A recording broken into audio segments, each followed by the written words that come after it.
Hey friends, Marlee here. Before we get into today's powerful podcast episode, a quick note about my multidimensional healing and activation sessions that I am now offering. My unique energy healing sessions are great for nervous system regulation, healing burnout, helping with stress and anxiety, and helping you move forward if you're feeling stuck in your life.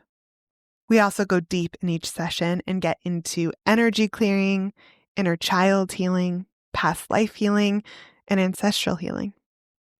These sessions are also great for deepening your intuition and awakening your psychic abilities. And you'll also receive a comprehensive intuitive energy reading from me with actionable guidance. To learn more about these powerful sessions, click the link in the show notes, and I'll see you in the astral realms. Now let's dive into today's episode. Welcome to the Shifting with Marlee podcast. I'm Marlee. Thank you for joining me wherever you are. All that I ask of you, the listener, is to have an open mind and an open heart. And in return, I offer you myself. Welcome to the annual Shifting with Marlee Visioning podcast episode. I believe this is our 4th annual visioning episode now, and yet this year it feels like we collectively need it more than ever. It feels like we are in big need of some hope and optimism. So it is my intention with this episode to deliver that.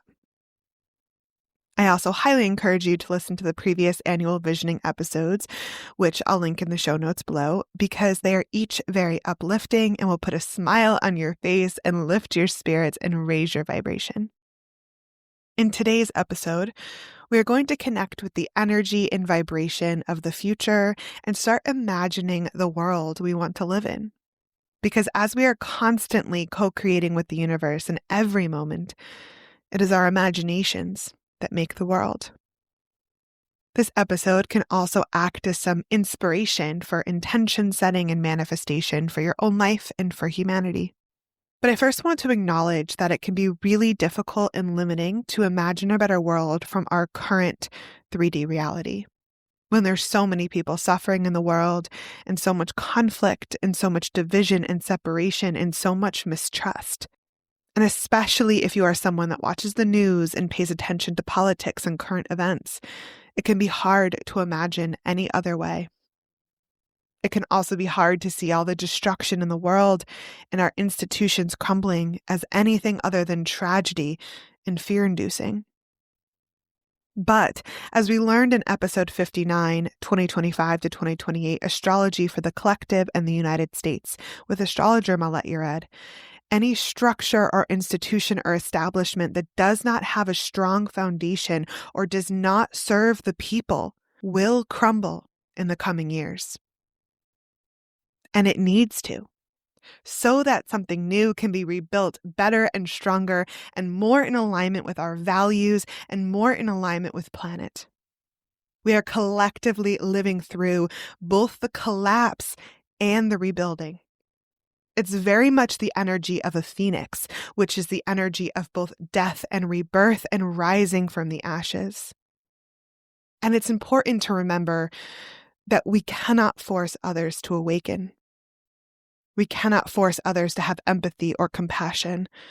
We cannot force others to heal their trauma and wounds. But we can come into a space of non-judgment.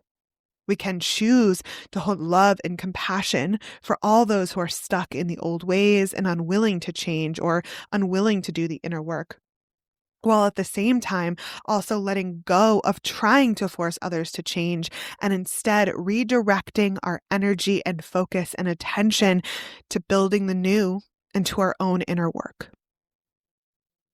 And also remember that everyone is on their own timeline and on their own path and in their own perfect divine timing, just as you are. And trust that each person is in divine alignment and perfect order with their blueprint and purpose, and learning the lessons that they need to in order to grow and evolve. Even though I know that can be challenging and frustrating, and also break our hearts sometimes. And in order to tap into the space we need to be in to imagine a better future and build the new, it's important to shift our perspective and remember that even in the chaos and destruction, there is still beauty in the world. There is still love in the world. There is still joy in the world. There is still laughter. The sun is still shining and the flowers are still blooming. I've personally been finding a lot of comfort and inspiration from a song by Alexandra Blakely called Wisdom in Collapse. The lyrics are, "Don't know what's coming. Don't know what's next. One thing I do know, there is wisdom in collapse. And the flowers are blossoming in the ruins. Rivers are rushing wild and free. The soil is humming oh so softly. It's a quiet symphony." It also personally helps me to remind myself that we cannot understand or fathom the larger meaning, the larger purpose, the larger weaving, the larger connection, the divine orchestration of it all.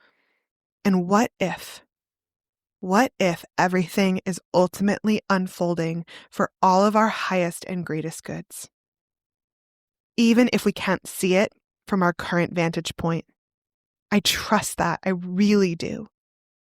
I also know an important truth to my bones, and that is that logic isn't going to get us through this. Our ego minds do not have the answers. Science as it exists today isn't going to save us, and AI isn't going to save us. Here's the truth. We save ourselves. We have to go within and break down our own barriers and conditioning and unlock our inner wisdom and inner knowing and self-trust and compassion and infinite well of love. We have to come back into right relationship with the earth and our bodies and our intuition and our ancestors and our inner child. We have to learn how to be a part of community again, a part of the village. This is the way. We get free together, friends. We save ourselves together. We rebuild together.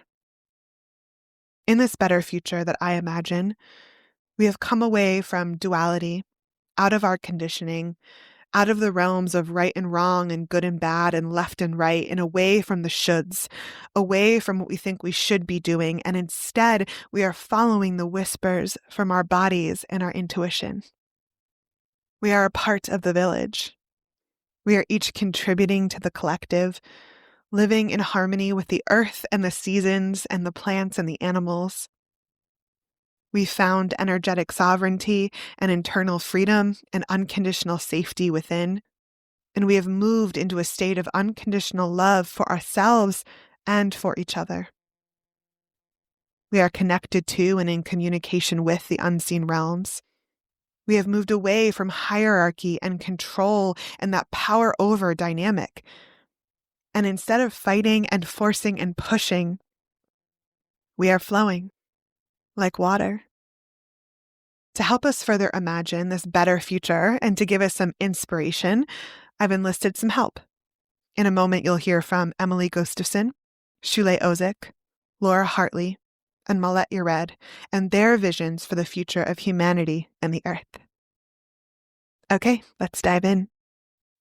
What is your vision for the future of humanity and the earth? Well, there is an eco-philosopher named Joanna Macy, and she believes that we are in the midst of the great turning versus the great unraveling, which that's not good. We want to be in the great turning. And it's this movement away from this industrial growth society into a life-sustaining society. And I think we are in the great turning too. And that gives me hope because even as things seem to be falling apart, communities are coming together in different ways and they're rallying together. And to me, that's the future. I see a world where we are living in reciprocity with the earth and with other humans. And we are living with the cycles. That's what I see. I think it's within our grasp. What is your vision for the future of humanity and the earth? My vision for the future of humanity is to see light workers leading, and just to see more of these concepts not being identified as like woo woo, but actually like welcomed and explored. And what I really want to see more of like collectively is more people who are bringing up children. Like that's like where my biggest interests are, and I'm really being mindful of like how we're raising children, and emotional regulation being taught in like schools, or maybe having like even more like heart-based consciousness like schools as well. Like it's like that generation of like children that I really want to see shifts in, and like how people are being raised. And I'm not even a parent, but there's just so much I consume based on like how to raise children. And because I just think it's so important to know this and to teach this. And like we're teaching ourselves as adults like how to do all these things, and we're teaching those around us like how to emotionally regulate and things like that. But I'd like to see more of that being taught in like school systems, or not even just school systems, but having more like heart-based consciousness like schools and things like that. But yeah, that's my vision for humanity, just to see the light workers rising up. And I believe it's happening already. What is your vision for the future of humanity and the earth? I want a world in which we're equipped to deal with conflict and disagreement.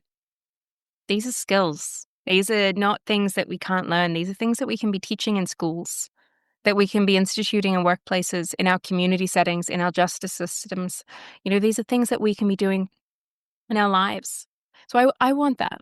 I also want a world in which because we have the skills to deal with conflict, that we are far more imaginative, and that we are far more creative, and that we're willing to try new things, right? Just bring us together in community and create the initiatives and the stories and the settings that we want to experience. So I think that's my vision for the world. What is your vision for the future of humanity and the earth?